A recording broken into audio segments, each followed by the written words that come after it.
Hello दोस्तों, स्वागत है आपका SB7 शिक्षा शक्ति चैनल पर।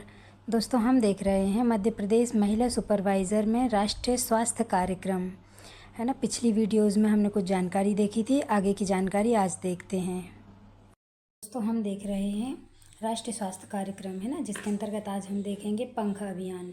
दोस्तों, यह शुरू हुआ 24 जनवरी 2021 को मुख्यमंत्री शिवराज सिंह चौहान द्वारा, है ना। 24 जनवरी को जो है वो राष्ट्रीय बालिका दिवस मनाया जाता है, तो राष्ट्रीय बालिका दिवस के अवसर पर ये प्रारंभ हुआ।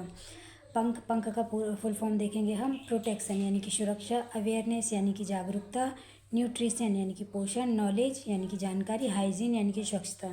दोस्तों, पंख अभियान जो है वो बेटी बचाओ बेटी पढ़ाओ के अंतर्गत प्रारंभ हुआ है। अगला हम देखते हैं राष्ट्रीय टीबी नियंत्रण कार्यक्रम, जो कि 1962 में प्रारंभ हुआ। इसमें संशोधन हुआ 1992 में। यह विश्व बैंक की सहायता से चलता है। और डॉट्स जो दवाइयाँ होती है उसका वितरण किया जाता है। कब से? 97 से। यह हवा से प्रसारित होता है और 6 माह तक इसका इलाज चलता है। दोस्तों, राष्ट्रीय टीबी जो है उसको फ्री हमारी भारत सरकार ने रखा है लक्ष्य 2025 तक का, और WHO ने रखा है 2030 तक का।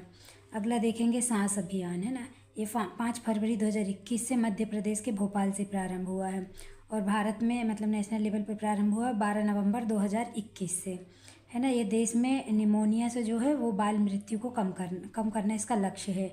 2025 तक लक्ष्य रखा गया है 3/100 जीवन।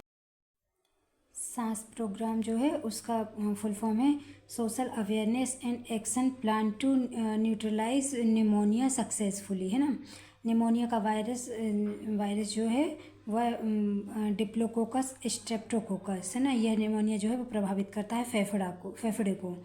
और अगला देखेंगे राष्ट्रीय आयुष मिशन। यह प्रारंभ हुआ सितंबर 2014 से। आयुष का फुल फॉर्म है आयुर्वेद, यूनानी, योगा, सिद्धा, होम्योपैथी। विशेष रूप से पिछड़े एवं दूरदराज क्षेत्रों में स्वास्थ्य सेवाओं के बीच खाई को कम करता है। अगला है राष्ट्रीय मलेरिया नियंत्रण कार्यक्रम। यह प्रारंभ हुआ 1953 से, और 1958 में इसका नाम परिवर्तन होकर के राष्ट्रीय मलेरिया नियंत्रण कार्यक्रम रखा गया। मलेरिया जैसे संक्रमण रोग पर नियंत्रण करना इसका लक्ष्य है ना। मिशन इंद्रधनुष, जो कि हम पहले की वीडियोज़ में भी देख चुके हैं, 25 सितंबर 2014 से प्रारंभ हुआ। इसमें 7 बीमारियों हैं जिसके टीके लगाए जाते हैं। 7 में से बीमारियां हैं डिप्थीरिया, पर्ट्यूसिस, टिटनेस, जैसे कि DPT के नाम से जानते हैं ना। फिर BCG, पोलियो, हेपेटाइटिस B और खसरा। और 5 टीके और शामिल किए गए हैं इसमें। हेमोफिलोसिस, इन्फ्लुएंजा टाइप B, जापानी इन्फ्लुएंजाइटिस, रोटावायरस, न्यूक्लोकोकस और कंजुगेशन, खसरा और रूबेला। अगला देखेंगे राष्ट्रीय फाइलेरिया नियंत्रण कार्यक्रम, जिसे कि हाथी पाँव के नाम से भी जाना जाता है। यह प्रारंभ हुआ 1955 से। इसका लक्ष्य 2015 तक समाप्त करने का रखा गया था, जो कि अपूर्ण रह गया है। इसका जीव जो है वो बुचेरिया है ना। इसका प्रसार होता है फीमेल क्यूलेक्स से। अगला देखेंगे ICDS, जो कि बहुत इंपॉर्टेंट है ना। ICDS integrated child development service, यानी कि एकीकृत बाल विकास सेवा। यह प्रारंभ हुई 2 अक्टूबर 1975 से। दोस्तों, इसकी डेट याद रखना है। इसकी डेट है 2 अक्टूबर 1975 से। इसका उद्देश्य है 0 से 6 साल के बच्चों को पोषण एवं स्वास्थ्य सेवाएं प्रदान करना, शिशु मृत्यु दर कम करना, कुपोषित बच्चों को पोषण प्रदान करना। दोस्तों, इसमें 6 सेवाएं शामिल हैं, जिसमें है टीकाकरण, पूरक पोषण आहार, स्वास्थ्य जांच, अनौपचारिक शिक्षा, रेफरल सेवाएं और पोषण एवं स्वास्थ्य सेवाएं।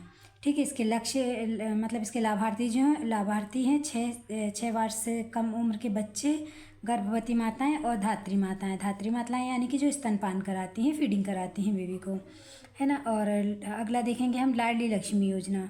दोस्तों, यह प्रारंभ हुई है 1 अप्रैल 2007 से। इसका लक्ष्य है लिंगानुपात में सुधार करना, भ्रूण हत्या पर रोक, बालिका शिक्षा में सुधार करना और बाल विवाह पर रोक, है ना। इसके लाभार्थी जो हैं वो 1 जनवरी 2006 से या उसके बाद जन्मी बालिकाएं, है ना। और आंगनबाड़ी में जिनका जन्म पंजीयन हो, और माता पिता जो हैं वो MP के मूल निवासी हों, और माता पिता जो हैं वो आय करदाता नहीं होने चाहिए। दोस्तों, अगर जानकारी अच्छी लगी तो प्लीज़ चैनल को लाइक, सब्सक्राइब एंड शेयर करें। मिलते हैं नई जानकारी के साथ अगले वीडियो। जय हिंद, जय भारत।